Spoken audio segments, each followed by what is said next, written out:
Hello friends, स्वागत है आपका आज के इस वीडियो में। तो फ्रेंड्स, आज मैं लेकर आया हूँ आप लोगों के लिए हिंदी साहित्य संबंधित 30 महत्वपूर्ण प्रश्नोत्तर।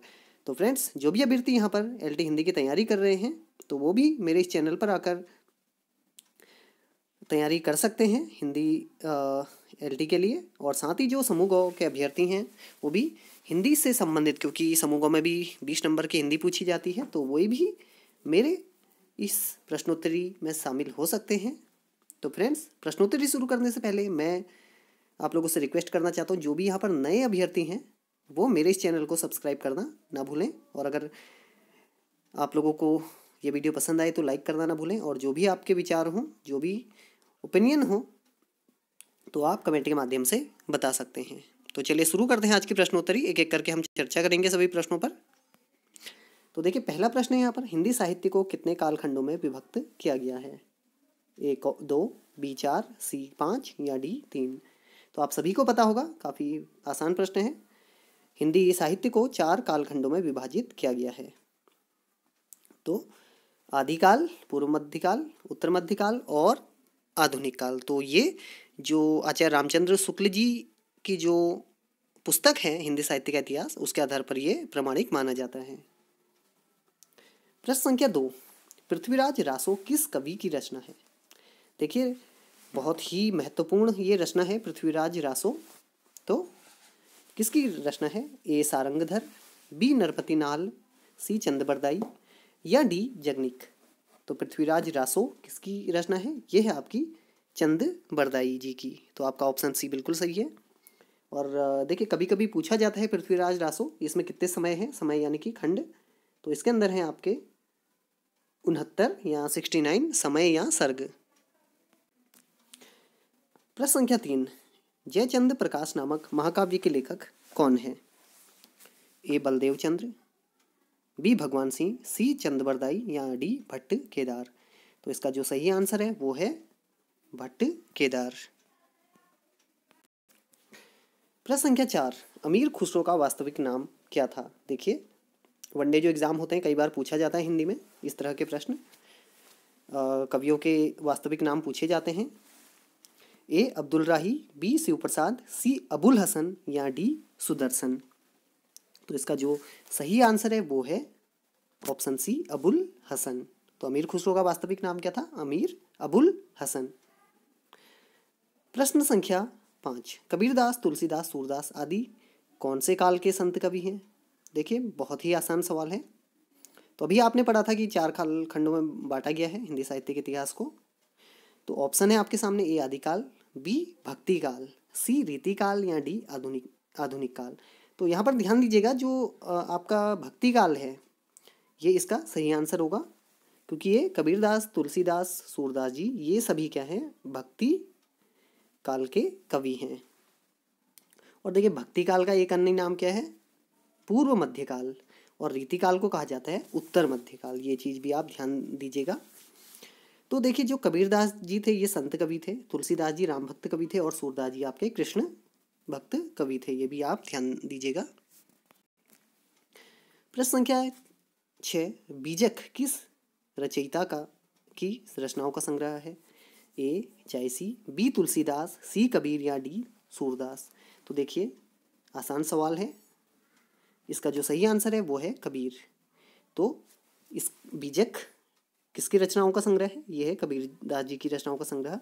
तो आप मुझे कमेंट के माध्यम से बताइए कि कबीरदास जी की जो रचनाएं हैं उनका संकलन किसने किया?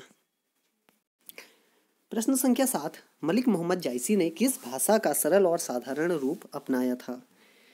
ए अरबी फारसी, बी मागधी, सी अवधी या डी ब्रज भाषा? तो 7वां इसका जो आंसर हो जाएगा वो हो जाएगा आपका ऑप्शन सी अवधी। तो मलिक मोहम्मद जायसी, जिनका पद्मावत काफ़ी प्रसिद्ध ग्रंथ है, पद्मावत अवधी भाषा में ही लिखा गया है। प्रश्न संख्या 8, हीरामन सुआ का उल्लेख आता है तो किसमें आता है? ए कबीर ग्रंथावली, बी पद्मावत, सी सूरसागर या डी रामचरित मानस? तो इसका सही आंसर है बी पद्मावत। तो हीरामन ये तोता थे, तोता है उसमें एक जो पात्र हैं पद्मावत में, कई पात्र हैं वैसे पद्मावत में। तो जो हीरामन तोता है इन्हें भी ये किस में उल्लेख आता है? पद्मावत में। और देखिए ये किसको प्रदर्शित करते हैं? हीरामन तोता या सुआ, ये करते हैं गुरु को। प्रश्न संख्या 9, तुलसीदास की कौन सी काव्य रचना ब्रज भाषा में है? ध्यान दीजिए। ए रामचरितमानस, बी विनय पत्रिका, सी रामलला नहछु या डी रामाज्ञा प्रश्न। देखिए अगर आपको इस तरह का प्रश्न पूछा जाता है तुलसीदास की, तो ध्यान दीजिएगा ऐसे सभी रचनाएं जिसके शुरू में या अंत में ई की मात्रा है, शुरू या अंत में छोटी ई या बड़ी ई की मात्रा है, तो वो है ब्रज भाषा में। और जिसमें मात्राएं नहीं हैं, छोटी या बड़ी ई की शुरू या अंत में, वो है अवधी भाषा में। तो ध्यान से देखिए यहाँ पर कौन सी ऐसी रचना है जिसके शुरू में या अंत में ई की मात्रा है? तो एक ही रचना है, विनय पत्रिका। तो 9 का आपका हो जाएगा बी, विनय पत्रिका सही आंसर। तो इस तरह से देखिए कुछ ट्रिक्स के माध्यम से भी हम आसानी से समझ सकते हैं और एग्जाम्स में हम जल्दी से आंसर दे सकते हैं। प्रश्न संख्या 10, सूरदास के गुरु कौन थे? सूरदास जी कृष्ण भक्त कवि, ए मध्वाचार्य, बी शंकराचार्य, सी वल्लभाचार्य या डी व्यासाचार्य। तो देखिए सूरदास, इनके गुरु का नाम क्या था? वो थे आपके वल्लभाचार्य जी। तो 10 का आपका हो जाएगा सी, वल्लभाचार्य। प्रश्न संख्या 11, देखिए बहुत ही इंपॉर्टेंट प्रश्न है आपका। कठिन काव्य का प्रेत कहलाते हैं, कौन कहलाते हैं? ए अज्ञेय, बी पद्माकर, सी केशव या डी बिहारी। तो कठिन काव्य का प्रेत किसे कहा जाता है? केशव दास जी को। क्योंकि देखिए तत्सम शब्दों का बहुत अधिक इन्होंने प्रयोग किया, तो भाषा थोड़ी सी इनकी क्या है, थोड़ा कठिन है, तो इसीलिए इन्हें कठिन काव्य का प्रेत भी कहा जाता है। और आपके लिए एक प्रश्न है कि कठिन काव्य का प्रेत केशवदास जी को किसने कहा था? प्रश्न संख्या 12, हिंदी गद्य का सर्वप्रथम युग किसे माना जाता है? ए भारतेंदु युग, बी द्विवेदी युग, सी शुक्ल युग या डी प्रेमचंद युग। तो 12, इसका आंसर हो जाएगा आपका ए भारतेंदु युग। तो भारतेंदु युग को हिंदी गद्य का सर्वप्रथम युग भी माना जाता है कि यहीं से गद्य साहित्य की शुरुआत हुई। प्रश्न संख्या 13, निज भाषा उन्नति है सब उन्नति को मूल किसकी काव्य पंक्ति है? ए भवानी प्रसाद मिश्र, बी भारतेंदु हरिश्चंद्र, सी मैथिली शरण गुप्त या डी महावीर प्रसाद द्विवेदी। तो देखिए बहुत ही प्रसिद्ध पंक्ति है ये, निज भाषा की उन्नति है। तो ये किसकी है? ये है आपकी ऑप्शन बी, भारतेंदु हरिश्चंद्र जी की। प्रश्न संख्या 14, खड़ी बोली में सर्वप्रथम लोक कवि कौन माने जाते हैं? तो देखिए सर्वप्रथम से संबंधित कई सवाल पूछे जाते हैं एग्जाम्स में। तो यहाँ पर खड़ी बोली में सर्वप्रथम लोक कवि कौन माने जाते हैं? ए रामधारी सिंह दिनकर, बी सूर्यकांत त्रिपाठी निराला, सी श्याम नारायण पांडेय या डी मैथिली शरण गुप्त। तो प्रश्न संख्या 14 का आपका सही आंसर है डी मैथिली शरण गुप्त। इन्हें खड़ी बोली में सर्वप्रथम लोक कवि माना जाता है। प्रश्न संख्या 15, हल्दी घाटी के रचनाकार कौन हैं? ए राणा प्रताप, बी हरिऔध, सी श्याम नारायण पांडे या डी सोहनलाल द्विवेदी। तो इसका जो आंसर है वो है आपका श्याम नारायण पांडे जी। हल्दी घाटी इनकी रचना है। प्रश्न संख्या 16, अचल किस साहित्यकार का उपनाम है? देखिए कई साहित्यकारों के उपनाम भी हैं, आपको उनका नाम आना चाहिए। ए हरिवंश राय, बी बालकृष्ण शर्मा, सी बद्रीनाथ भट्ट या डी रामेश्वर शुक्ल। तो देखिए इसका जो सही आंसर है वो हो जाएगा ऑप्शन डी, रामेश्वर शुक्ल अचल। तो 16 का हमारा हो गया डी। प्रश्न संख्या 17, महादेवी वर्मा का प्रथम काव्य संकलन कौन सा था? ए निहार, बी रश्मि, सी निहार, ए नीरजा, बी रश्मि, सी निहार या डी दीपशिखा। तो पहला देखिए आपको महादेवी वर्मा के जो काव्य संकलन है बहुत महत्वपूर्ण है और इनका आपको क्रम भी आना चाहिए। तो इनका जो प्रथम काव्य संकलन है वो कौन सा है? तो ये हो जाएगा आपका 17 का सी निहार, जो कि 1930 में इनके द्वारा संकलित किया गया था। प्रश्न संख्या 18, प्रकृति का सुकुमार कवि किसे कहा जाता है? तो देखिए इस तरह के प्रश्न आपके समूहों की परीक्षाओं में भी पूछे जाते हैं, वनडे एग्जाम में पूछे जाते हैं। तो ए सुमित्रानंदन पंत, बी महादेव वर्मा, सी जयशंकर प्रसाद या सूर्यकांत त्रिपाठी निराला, ऑप्शन डी। तो इस प्रकृति के सुकुमार कवि जिनका जन्म कौसानी में हुआ था, प्रकृति के बारे में अनेक कविताएं भी लिखी और हिंदी का इन्हें प्रथम ज्ञानपीठ पुरस्कार भी मिला था। कौन थे ये थे आपके सुमित्रानंदन पंत जी, जिन्हें प्रकृति का सुकुमार कवि भी कहा जाता है। प्रश्न संख्या 19, हिंदी साहित्य की लब्ध प्रतिष्ठित कृति कामायनी के रचनाकार कौन है? देखिए सरल प्रश्न है। कामायनी के रचनाकार ए प्रेमचंद, बी अज्ञेय, सी सुदर्शन या डी जयशंकर प्रसाद। तो उम्मीद है आप लोगों को पता ही होगा कामायनी के रचनाकार कौन थे, जयशंकर प्रसाद। तो अब मुझे बताइए कामायनी में कितने सर्ग हैं, कमेंट के माध्यम से। प्रश्न संख्या 20, तुम रक्तहीन, तुम मांसहीन, हे अस्थि शेष तुम अस्थिहीन, तुम शुद्ध बुद्ध आत्मा केवल, हे चिर पुराण, हे चिर नवीन। महात्मा गांधी के विषय में किस कवि ने यह विचार व्यक्त किया? अत्यंत महत्वपूर्ण प्रश्न। ए जयशंकर प्रसाद, बी मैथिली शरण गुप्त, सी सुमित्रानंदन पंत या डी हरिवंश राय बच्चन। तो बी का आपका हो जाएगा सी सुमित्रानंदन पंत। प्रश्न संख्या 21, मधुशाला किसके द्वारा रचित है? आप लोगों को पता ही होगा। चलिए ऑप्शन देखते पहले। महादेव वर्मा, बी मैथिली शरण गुप्त, सी हरिवंश राय बच्चन या डी सुमित्रानंदन पंत। तो देखिए मधुशाला किसके द्वारा रचित है? ये है आपके ऑप्शन सी हरिवंश राय बच्चन। और हरिवंश राय बच्चन का जो वाद था, दर्शन था, वो क्या था? हालावाद। प्रश्न संख्या 22, रश्मि रथी के रचयिता कौन है? कई बार पूछा जाता है। ए रामधारी सिंह दिनकर, बी श्याम सुंदर दास, सी सिंह या डी पंडित जगन्नाथ। तो देखिए रश्मि रथी इसके रचनाकार हैं रामधारी सिंह दिनकर जी। प्रश्न संख्या 23, अज्ञेय जी को किस कृति पर ज्ञानपीठ पुरस्कार मिला है? तो देखिए अज्ञेय जी को साहित्य अकादमी पुरस्कार भी मिला और ज्ञानपीठ पुरस्कार भी मिला।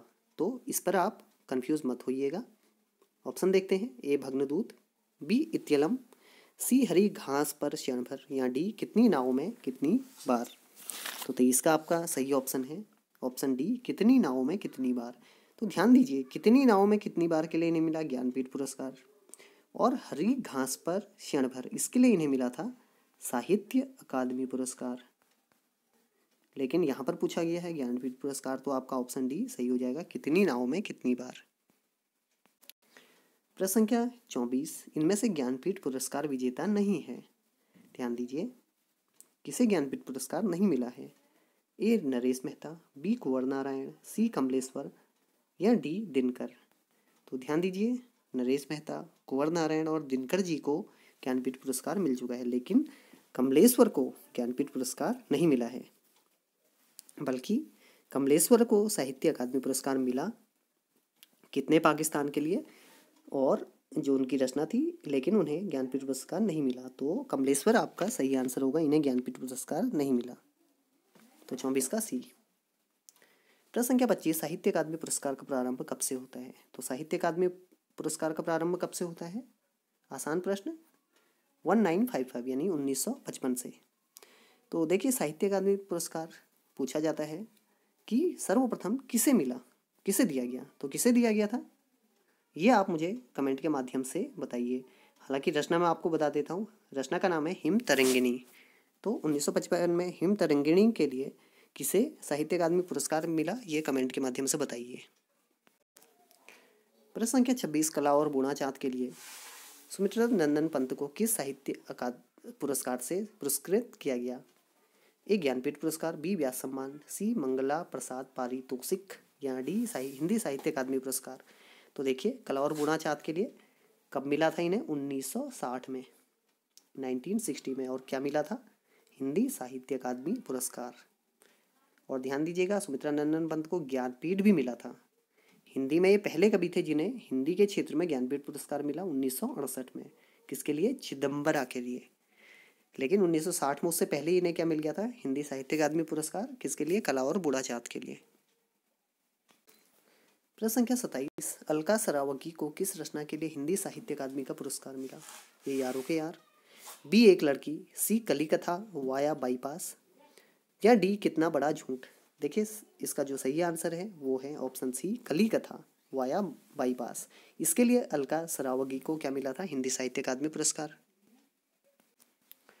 प्रश्न संख्या 28, मृदुला गर्ग के उपन्यास मिलजुल मन को किस पुरस्कार से सम्मानित किया गया था?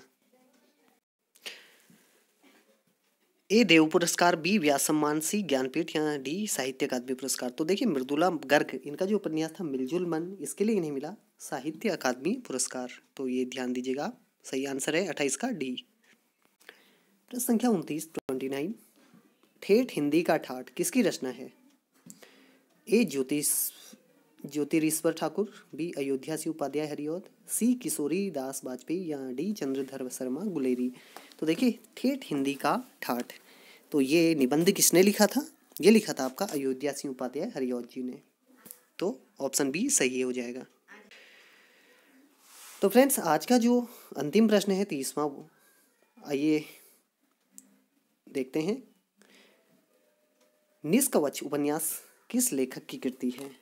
तो ए राजी सेठ, बी शिवानी, सी कृष्णा सोपती या डी अमृता प्रीतम। तो इसका जो सही आंसर है वो है ऑप्शन ए राजी सेठ। तो फ्रेंड्स ये थे आपके हिंदी साहित्य के कुछ महत्वपूर्ण प्रश्नोत्तर। उम्मीद है ये प्रश्नोत्तर आप लोगों के लिए जो आने वाले एग्जाम है काफ़ी महत्वपूर्ण साबित होंगे। तो आज के लिए बस इतना ही। मैं जल्द ही और भी प्रश्न लेकर आऊँगा आप लोगों के लिए हिंदी साहित्य से संबंधित। तो फ्रेंड्स आज के वीडियो समाप्त करने से पहले एक बार फिर मैं पुनः आप लोगों से रिक्वेस्ट करना चाहता हूं कि अगर आप लोगों को मेरा ये वीडियो पसंद आया तो लाइक करना ना भूलें और अपने विचार भी कमेंट के माध्यम से आप भी दे सकते हैं। और जो भी यहाँ पर नए व्यूवर्स हैं जुड़े हुए, वे मेरे इस चैनल को सब्सक्राइब करना ना भूलें। तो जल्द ही फिर से भेंट होगी, तब तक के लिए धन्यवाद।